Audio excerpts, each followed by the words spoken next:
വേനൽ ചൂടിൽ ഗൾഫ് വെന്തുരുകുമ്പോൾ കടുത്ത ചൂടിനോട് മല്ലിട്ട് പണിയെടുക്കുന്നവരാണ് പ്രവാസികൾ. ഉച്ചവിശ്രമം പ്രഖ്യാപിച്ചെങ്കിലും വിശ്രമമില്ലാതെ ഓടേണ്ടതുണ്ട് ഗൾഫിൽ ഡെലിവറി മേഖലയിൽ ജോലിയെടുക്കുന്നവർക്ക്. ഇത്തരക്കാർക്ക് ഇത്തിരി തണലൊരുക്കി മാതൃകയാവുകയാണ് അബുദാബി സർക്കാർ.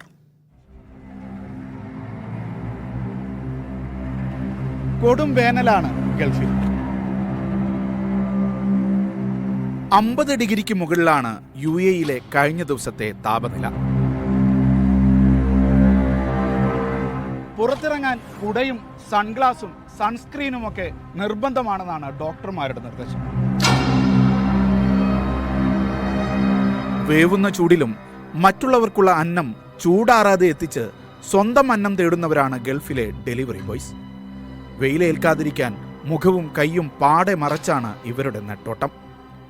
ഡെലിവറി കമ്പനികളിൽ കടുത്ത വെയിലേറ്റ് ജോലി ചെയ്യുന്നവരിൽ മലയാളികൾ വിരളമാണ്. പാകിസ്ഥാനികളാണ് ഏറെയും.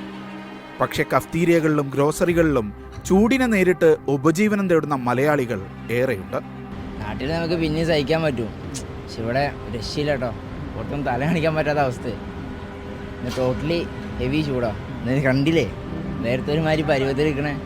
വെള്ളമാണ് മെയിനായിട്ട് കരുതുന്നത്. പിന്നെ ഇടയ്ക്കിടയ്ക്ക് പോയിട്ട് മുഖവും കൈയും കാലൊക്കെ ഒന്ന് വാഷ് ചെയ്ത് വരും. വെയിലത്ത് പായുന്ന ഡെലിവറി ജീവനക്കാർക്ക് ഇത്തിരി തണലൊരുക്കി മാതൃകയാവുകയാണ് അബുദാബി സർക്കാർ. വിവിധ സ്ഥലങ്ങളിൽ ബസ്സിലും കണ്ടെയ്നറിലുമെല്ലാം ഇത്തരം വിശ്രമ കേന്ദ്രങ്ങൾ ഒരുക്കിയിട്ടുണ്ട്. ഇവിടെ